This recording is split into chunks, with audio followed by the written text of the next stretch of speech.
Hey, Storylines. It's been a few weeks, but I'm back. Today is Mother's Day.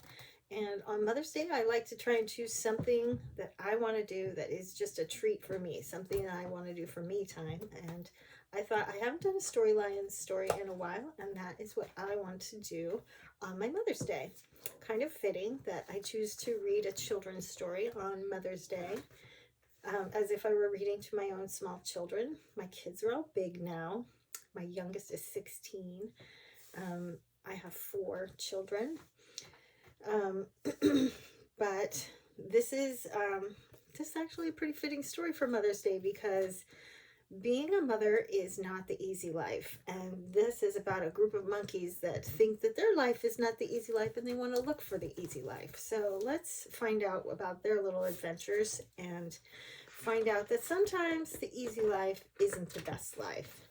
So here we have Looking for the Easy Life by Walter Dean Myers. Hope you enjoy it.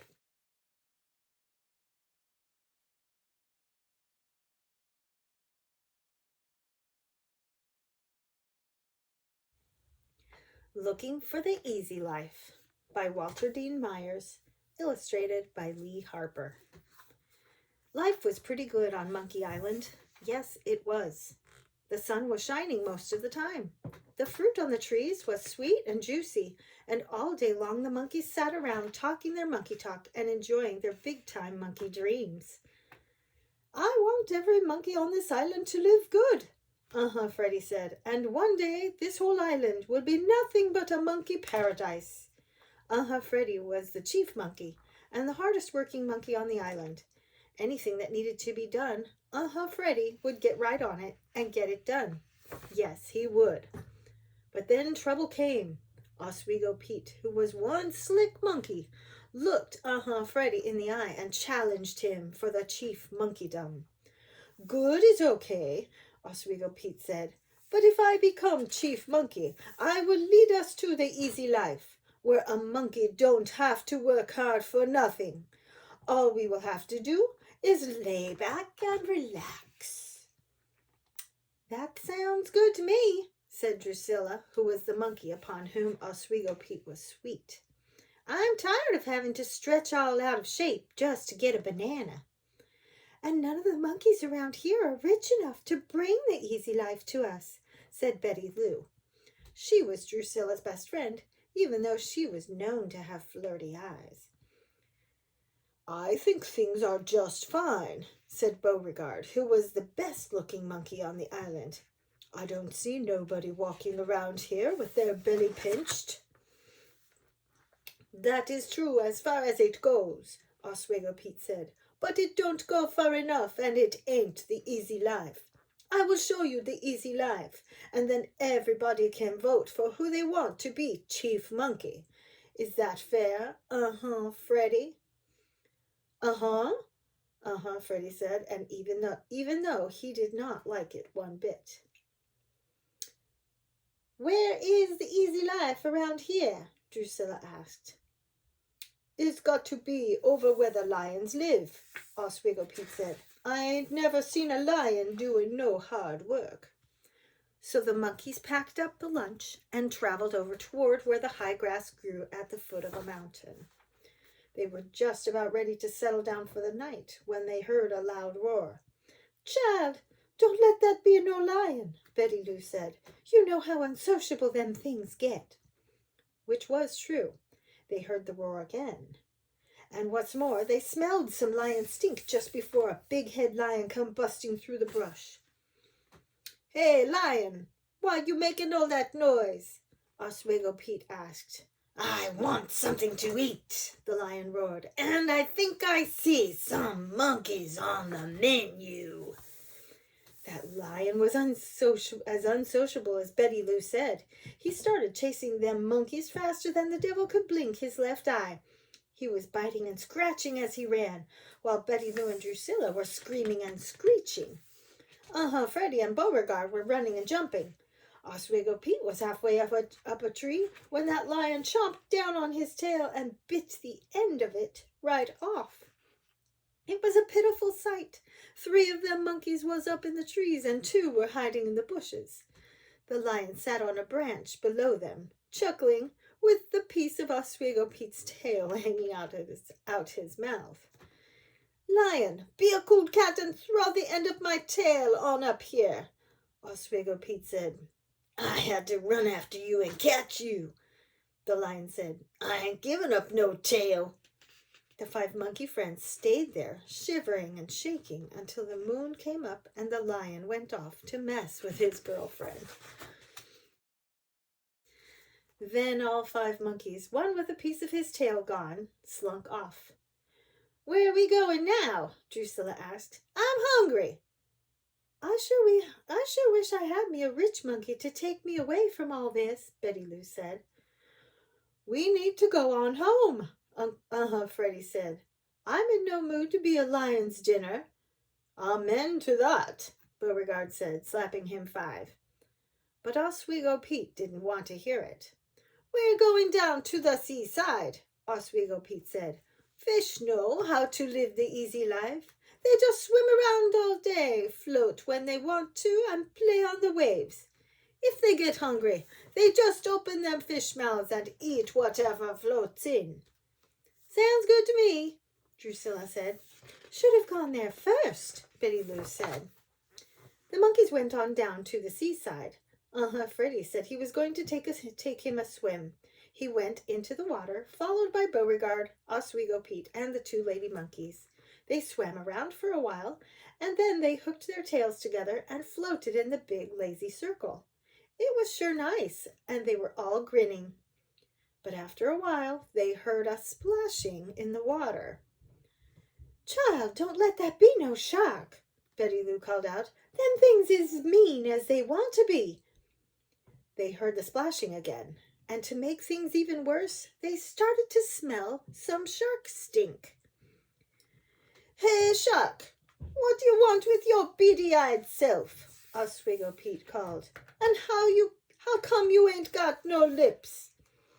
'Cause I don't want nothing between me and my lunch, that shark said with an ugly look on his face. Freddie said, and started fast stroking towards the shore. He got out that water first. The lady monkeys got out the water next, with Beauregard right behind them. Oswego Pete brought up the rear, but he didn't bring it up fast enough, and that shark bit off another part of his tail. He just did manage to get on the shore. Mr. Shark, please don't eat no more of my tail, Oswego Pete begged. Throw it down over here so I can get it.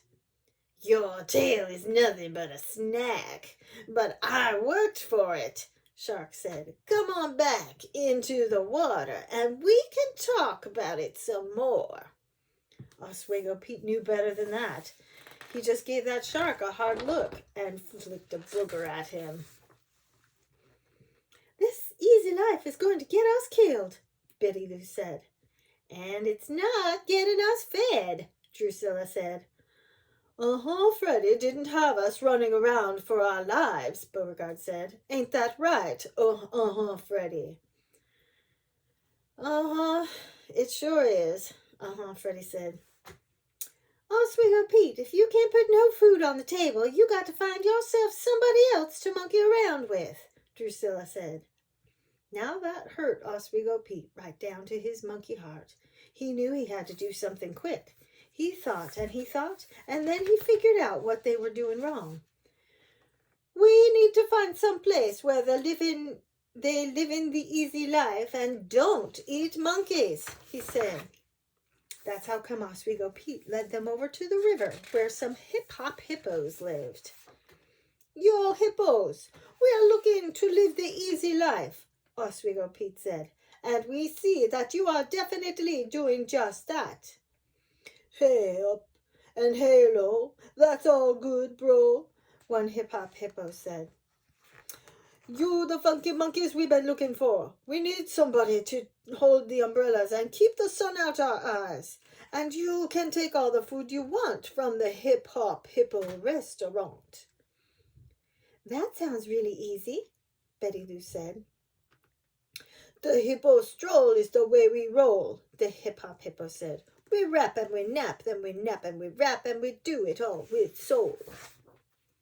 That's how the monkeys got to be living in the river with the hip-hop hippos.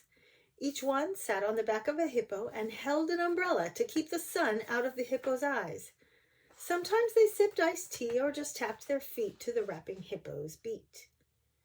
This is definitely the easy life. I don't know, Beauregard said. I'm a monkey, not a decoration. I'm getting tired of this. And all they eat is weeds and roots and slimy stuff, Drusilla said. I think they're nasty. Don't get me started, Betty Lou said. This is so boring. I'm going clean out of my monkey mind. I miss my home in the trees, Freddie said.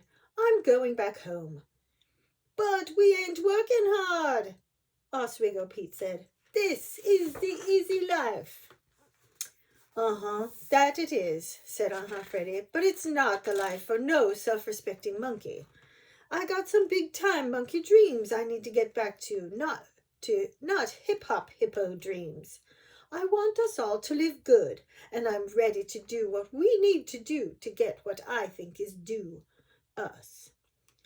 Oswego Pete mumbled something under his breath, but he agreed to go back to San Banana Valley with the others.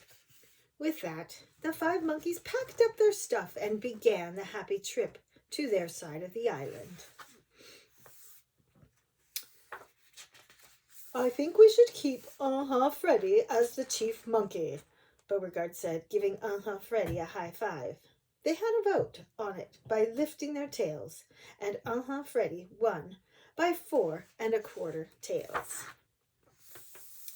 It just goes to show you that it ain't that easy isn't always good, Freddie said as they walked along the beach toward their favorite trees that evening.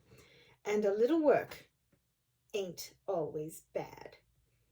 All the monkeys agreed to that.